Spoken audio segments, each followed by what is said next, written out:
There's this thing that happens around 11 p.m.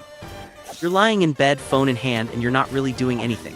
You're not watching something you care about, you're not talking to anyone, you're just scrolling, thumb moving on autopilot, brain barely engaged. And somewhere in the middle of that, you open an app you just closed. You don't know why. You closed it 30 seconds ago and you opened it again. There's nothing new there. There was never going to be anything new there, but you opened it anyway. And then, for just a second, you catch yourself doing it. And you feel something, not quite shame, not quite sadness, just this quiet, low-hum awareness that something is off. That this isn't what you wanted tonight to be, that somewhere between waking up this morning and right now the day kind of just dissolved. That feeling, that specific, quiet, slightly hollow feeling, that's what we're actually here to talk about. Not productivity, not morning routines, not some system for optimizing your week. That feeling, because I think most people walk around carrying it and they don't have a name for it.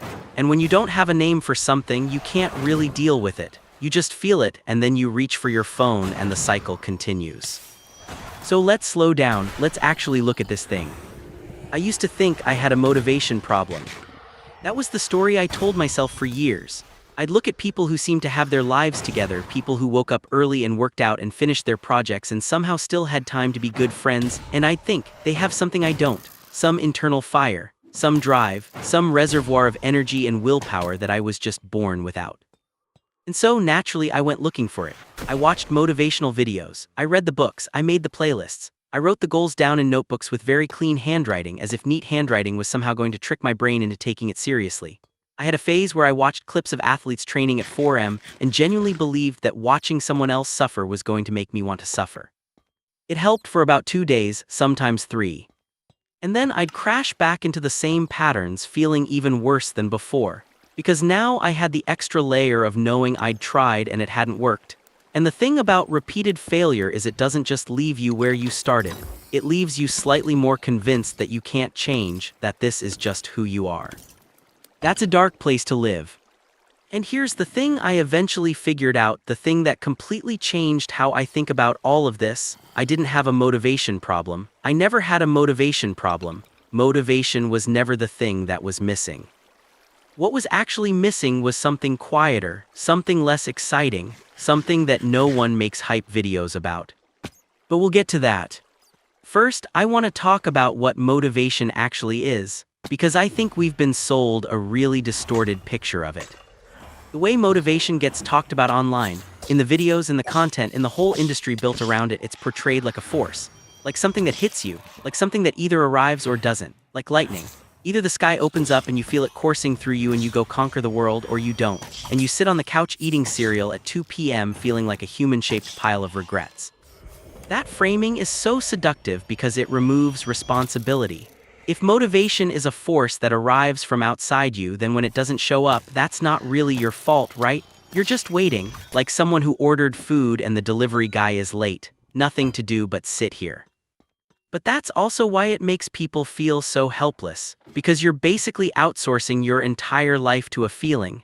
You're saying, I will build something meaningful when I feel like building something meaningful. I will become who I want to be when being that person feels exciting. And life just doesn't work that way. The feeling almost never comes first. Think about every meaningful thing you've ever done. Think about when you actually sat down and did the work, when you had the hard conversation, when you made the change you'd been putting off. Was it because you woke up that morning buzzing with electric excitement, or was it because at some point you just did the first small thing and the feeling came after? The feeling almost always comes after. That sounds small, but honestly, sit with that for a second, because it inverts everything. It means you've been waiting for something that can only exist on the other side of starting. You've been standing at the door waiting for the light to turn on, not realizing the switch is on your side of the wall. Now here's where things get a little uncomfortable, and I want to be careful here because I'm not about to tell you this is all your fault. That's not what's happening. If anything, I think you've been set up. The world we live in right now is possibly the most distraction-rich environment in human history. That's not a metaphor, that's literal. The average smartphone user touches their phone over 1,000 times a day, not unlocks, touches. These apps are engineered by some of the most intelligent people on Earth, using some of the most sophisticated behavioral psychology ever developed, specifically to keep you engaged, to make the scroll feel rewarding, to make one more video feel logical, to make the idea of putting the phone down feel like giving something up.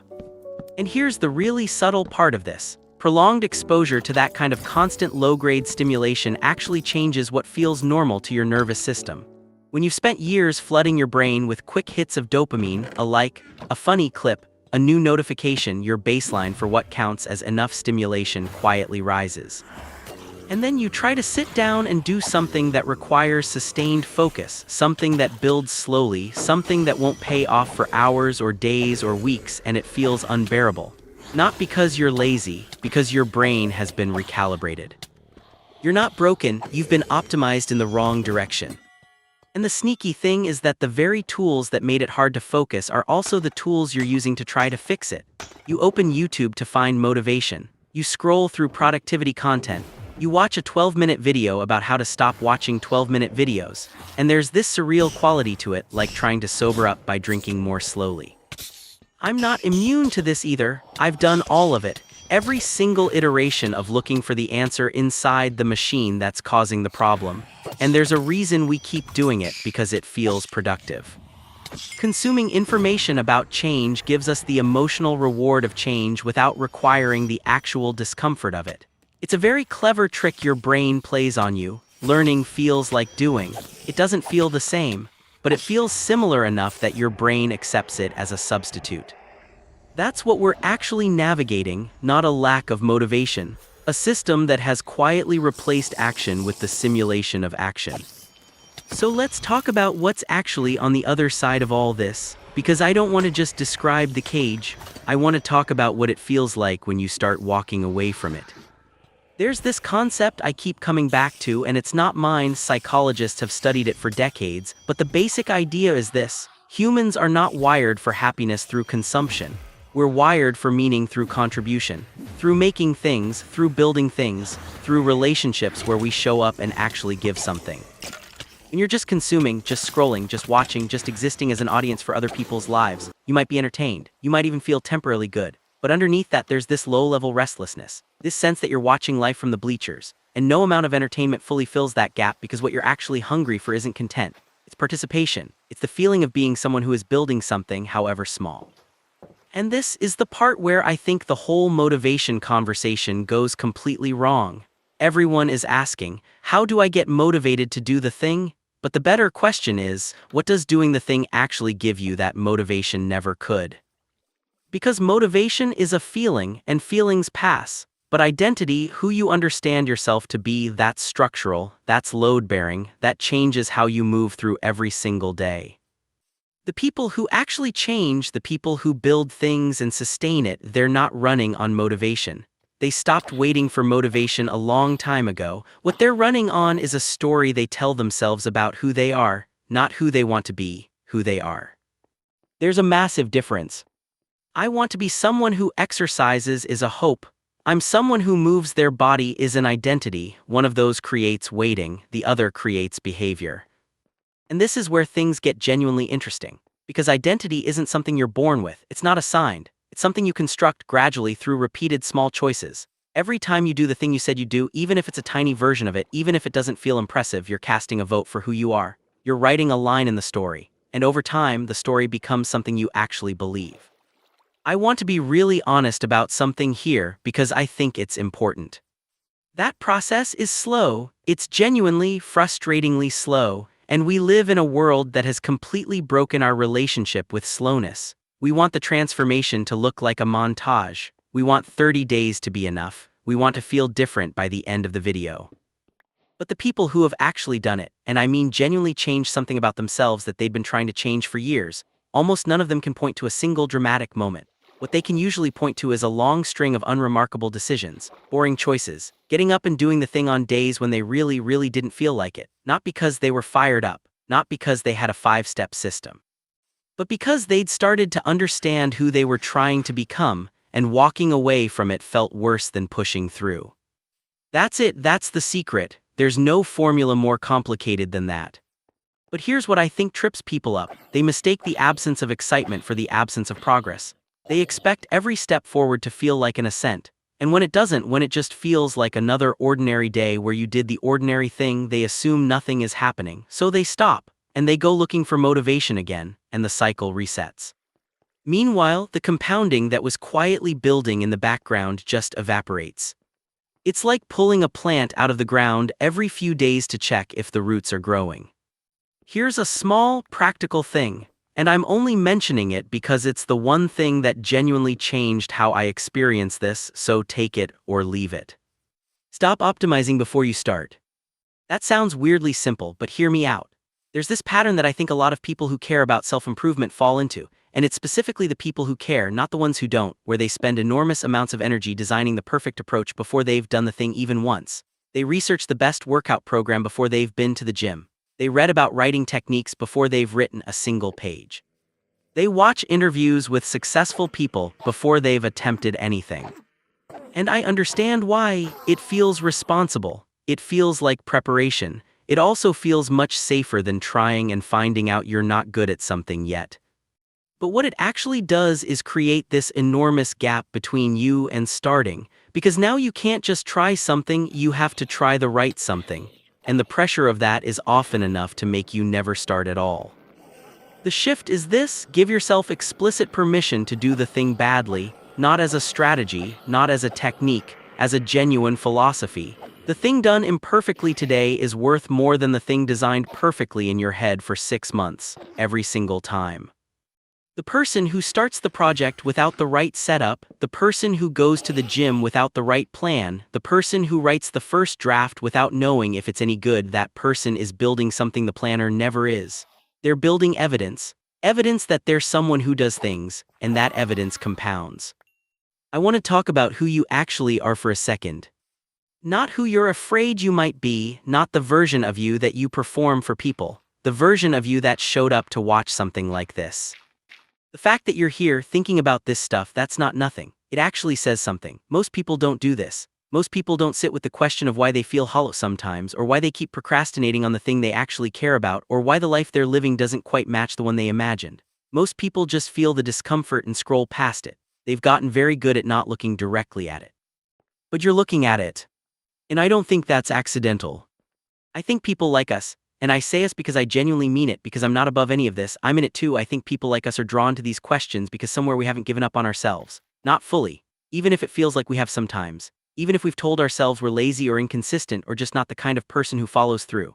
Somewhere underneath that there's still this ember, this stubborn sense that something better is possible. That's not optimism, by the way. Optimism is easy. What I'm describing is harder than optimism. It's more like refusal. A refusal to completely accept the low-energy version of yourself as the final version. A refusal to stop asking the question even when the question is uncomfortable. That's actually rare. You might not feel rare right now. You might feel like someone who's behind and struggling and kind of tired. But the willingness to keep asking, that's not nothing. That's the thing that makes change possible. And this is where I want to reframe something that might have been sitting wrong with you this whole time. The videos, the content, the endless stream of self-improvement material that most of us have consumed in frankly embarrassing quantities. There's often this implied message underneath all of it, that you are currently not enough, that there is a better version of you somewhere out there, and the distance between you and that version is the problem, that you need to close the gap. And that framing, that you are the gap framing, is quietly corrosive, because it positions you as the problem. It makes motivation feel like something you owe your future self, like a debt, like you're constantly behind on some payment. But here's a different way to see it. What if you're not behind? What if you're not broken? What if you're just someone who got caught in a genuinely difficult set of circumstances? The stimulation, the comparison, the noise, the speed, and you're doing your best to navigate it. What if the fact that you haven't figured it all out yet isn't a character flaw, but just a completely normal consequence of being a thinking, feeling person in an environment that wasn't designed for your well-being? Because that's closer to the truth. You are not your worst habits. You are not the person you are on the nights when you disappear into the scroll and surface 2 hours later feeling faintly embarrassed. You're also not the idealized version you imagine when you're feeling inspired at midnight writing out goals you'll forget by Friday. You're the person who keeps showing up to the question, even imperfectly, even inconsistently, even when the progress is invisible. That person is enough to start with. I'll leave you with something that I think about a lot. There's this tendency to treat life as something you're supposed to arrive at, like adulthood is a place. Like having your act together is a destination. And once you get there, once you've built the habits and sorted out the discipline and figured out your purpose, then you can finally relax into actually living. But nobody ever arrives. The people who look like they've arrived are just people who have gotten more comfortable with the ongoing nature of it. They've made peace with the fact that this is the practice, not the preparation for the practice. That showing up imperfectly again and again is the whole thing. There's no version of you that's done becoming. And I know that can sound exhausting if you hear it wrong, but I actually think it's the most freeing thing, because it means there's no test you've already failed. There's no moment where the window closed. There's just right now and what you do with it and the quiet accumulation of choices that gradually, over time, build something that looks a lot like who you wanted to be. You don't need more motivation. You never needed more motivation. You needed someone to tell you that the way you've been going about this is harder than it has to be, that you can put down the pressure. That starting small is not failing to start big. That consistency is more powerful than intensity, and that an ordinary day where you just did the thing is worth more than 100 inspiring evenings where you plan to. You needed someone to sit across from you and say, I see what's happening, it's not a you problem, and it's not permanent. So here's the question I'll leave you with, and I genuinely want to hear the answer if you're willing to share it. What's one thing you've quietly stopped waiting to feel ready for and just started doing anyway, and how did that change you? Leave it below. I read them, and I think a lot of people watching this need to hear that it's possible in whatever form it takes for you. If what we talked about today resonated with you, stick around. We're not here to build a highlight reel. We're here to actually figure this out together, one honest conversation at a time. Subscribe if you want more of that, and I'll see you in the next one.